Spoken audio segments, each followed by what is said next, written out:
A young couple, Julia and Adam, decided to spend a weekend in a picturesque forest, far away from the hustle and bustle of the city. It was their first trip together in a long time, and they wanted to spend it alone. Upon arrival, the weather was perfect, so they pitched their tent near a small lake and spent the day walking, laughing, and admiring nature. However, as night fell, the forest began to feel less welcoming. Dark shadows danced between the trees, and unfamiliar sounds echoed through the air. Julia and Adam started to feel uneasy, but they decided to ignore their fears, cuddled up together, and fell asleep. Suddenly, Julia awoke to strange sounds, a rustling of leaves and something that sounded like the creaking of old branches coming closer. Scared, she whispered Adam's name, but received no response. She quickly sat up to check if he was okay, but realized she was alone, and the tent was empty. She hurriedly peeked outside and saw Adam standing still at the edge of the clearing, his silhouette barely visible in the moonlight. She knew it was him. She called out to him, but he didn't respond. He just stood there as if paralyzed. Julia started to step out of the tent, but suddenly, strange, inhuman figures began to emerge from the darkness into the clearing.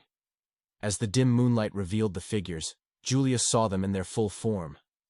They seemed to be part of the forest, with branches for arms, faces covered in moss and fungi, and eyes glowing with wild light and hatred.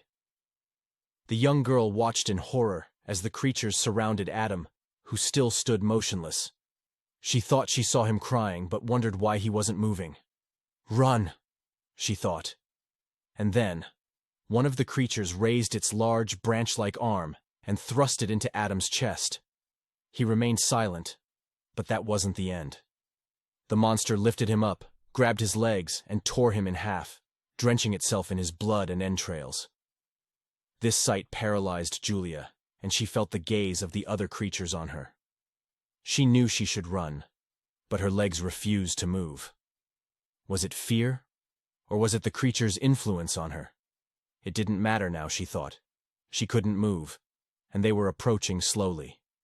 Each step sounded like breaking branches, heralding her imminent death. She closed her eyes and thought of her beloved, wishing to be with him and begging for a quick death in her mind. The sound of breaking branches grew louder, then suddenly stopped. When Julia opened her eyes, she saw Adam's face stretched over the head of one of the monsters. His skin was torn and bloodied. Julia felt nauseous and wished she could faint, but nothing happened.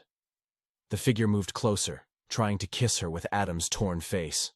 Julia, devoid of her own will, just stood there and surrendered, feeling something wet with a metallic taste creep into her mouth. She woke up in the hospital. The doctors said she was found at the edge of the forest where she had camped with Adam 4 days ago, exhausted and dehydrated. The person who found her mentioned that she was mumbling some incoherent things about monsters. Julia was terrified.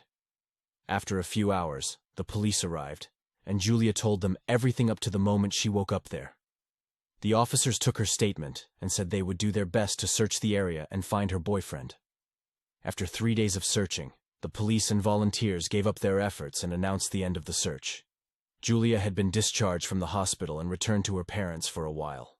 She struggled with the loss of her other half and the fact that no one believed what she had seen and experienced.